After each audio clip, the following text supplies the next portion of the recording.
Hello, artist. Welcome.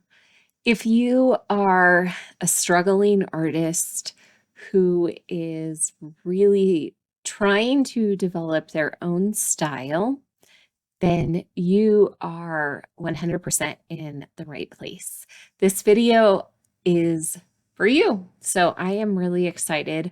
I want to talk to you a little bit about my own creative journey and where I have come from.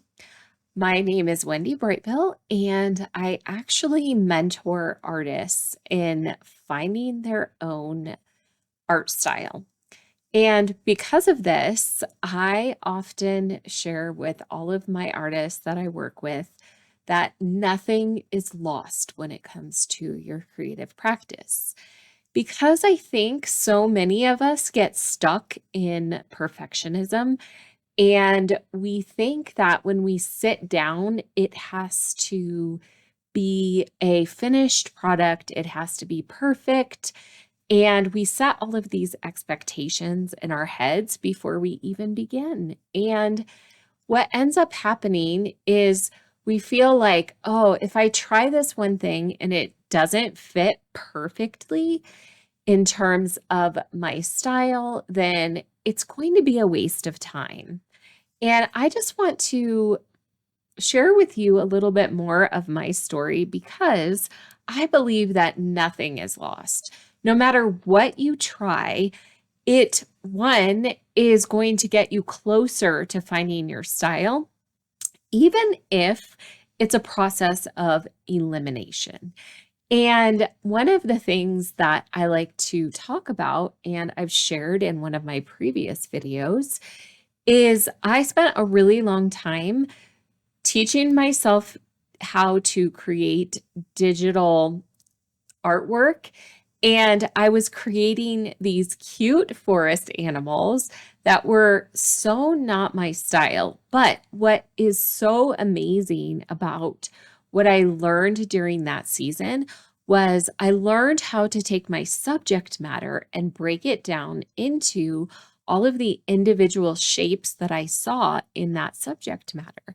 So while I have totally switched my styles now, it's actually a skill that I built that was incredibly important to the type of artwork that I am creating now. And so I like to encourage all of my artists that nothing is lost. So if you're feeling frustrated and like what you're doing is a waste of time, this is to show you that that is not true. Everything that you do in your creative practice is going to help you get better, is going to help you find clarity around your style, and it's going to help you build the skills that you need in order to start accomplishing something that feels like it is completely you as an artist. And so I like to share some of my artwork that I did a really long time ago, just to show you how really awful my artwork was back then. And also to say that sometimes we have to make these cringe-worthy art first. I always encourage my students that you have to make the ugly art before you can get to the pretty art. And so I am going to share some pieces that I have done. And for those of you who don't know, I actually started my creative practice through art journaling. And this was back in the day when blogging was a thing. And this is one of my very first art journals. I literally had no money for art supplies. So instead of purchasing a really pricey art journal, I would take children's books and I would alter them. So it's really easy to do. In fact, I guarantee you, if you go back through some of my old YouTube videos, you will see me making some of these. Those are the first videos that I did for this channel. And so if you want to scroll back, you can see how to actually create them. I am somewhat a little bit embarrassed by this type of art that I was making back then.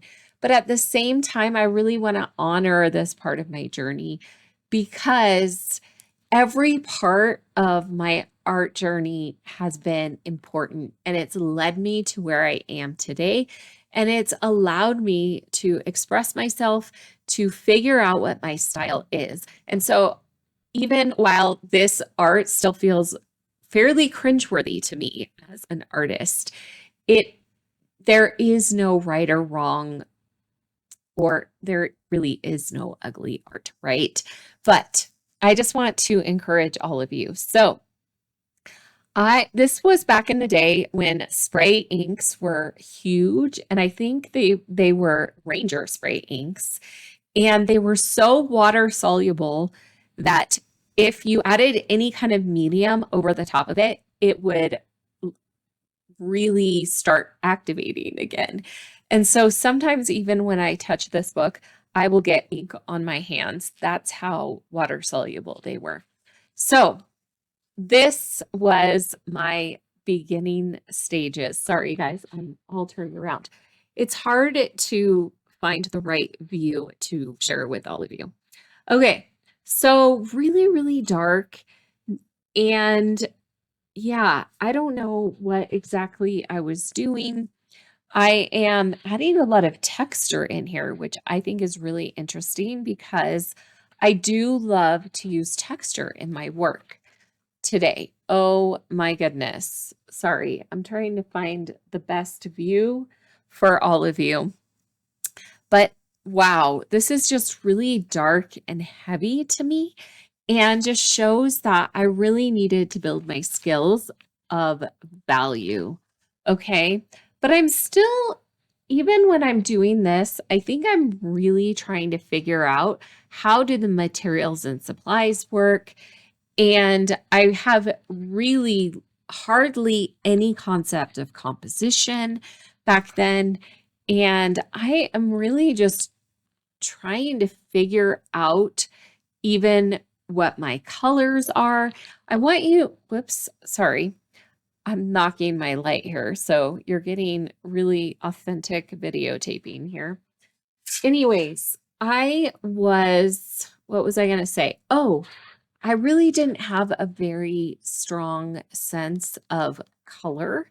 And one of the things that I teach a lot of my students today has to do with putting together a balanced color palette.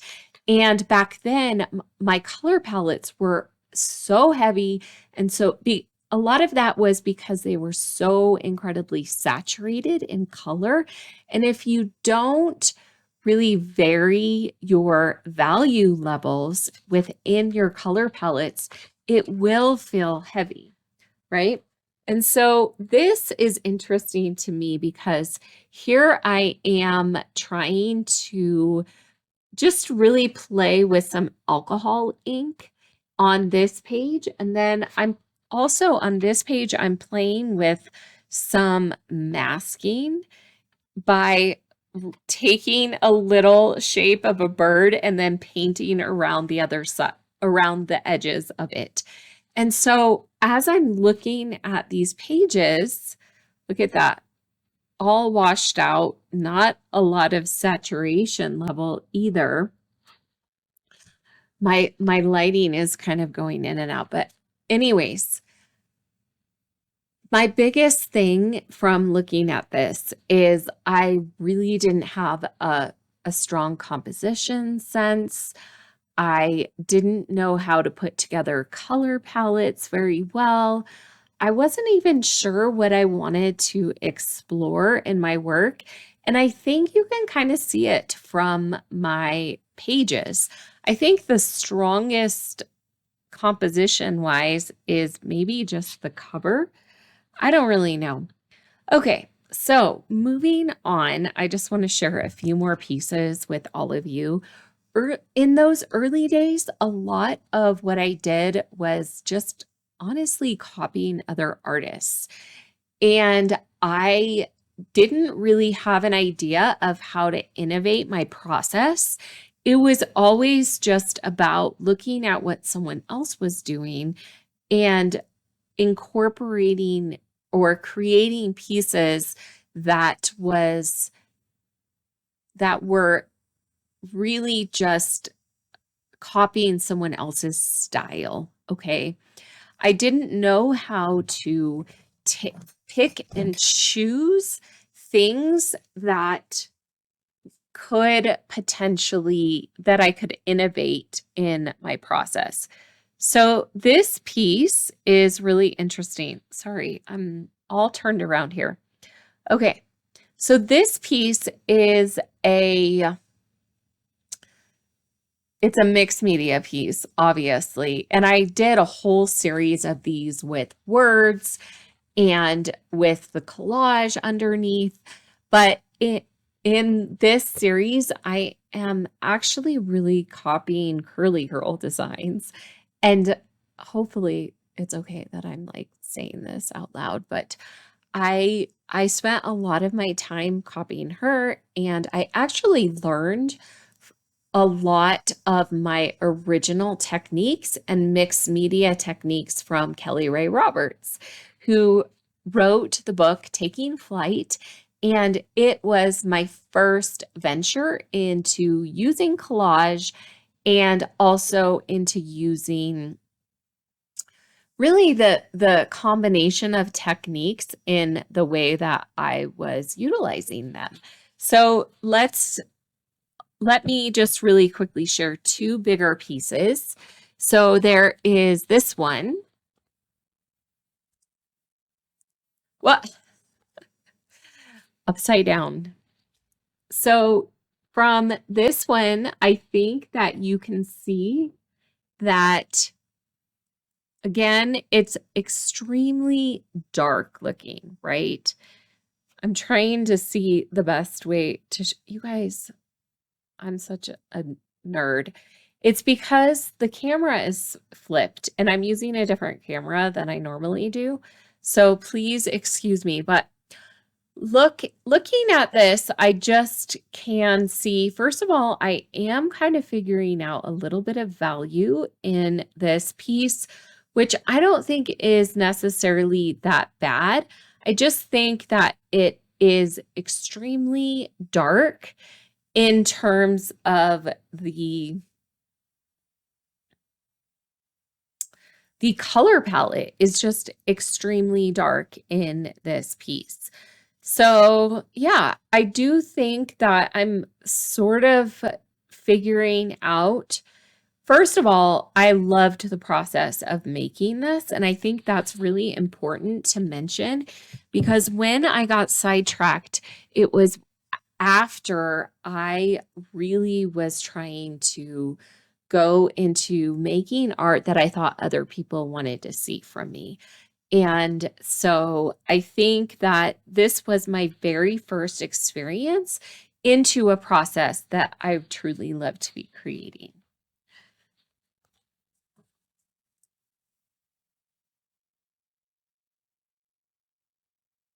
Sorry.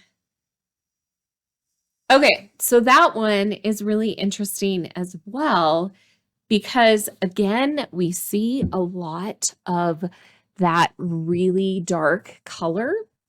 And yet, what I think is really interesting about that piece is that there is this sense where I am taking my subject matter and breaking it into the shapes that I could see. And so I think that's really interesting because even from my beginning stages, I was always drawn to shape in my work. And I absolutely loved anything that felt really graphic and two-dimensional in its shape.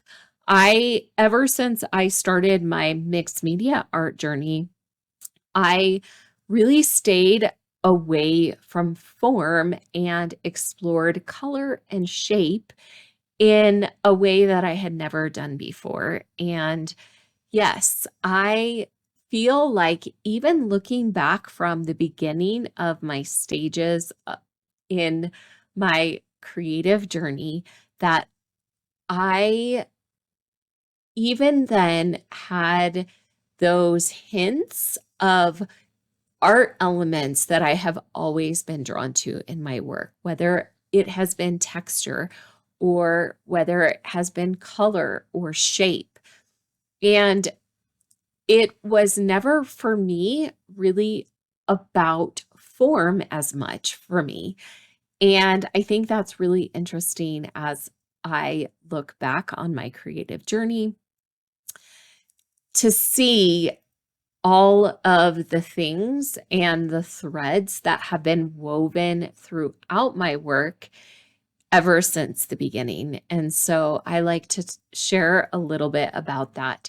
So hopefully you're a little bit encouraged about where you are in your own creative journey. And it does encourage you to keep going, to keep exploring and figuring out those art elements that feel the most like you. And just remember that nothing is lost. It all helps you to build your skills and to help you become better as an artist. And if you guys enjoy this video, I will make a part 2 and share some more of my work and more cringe-worthy art with all of you so that you can feel a little better about where you are in your own creative journey.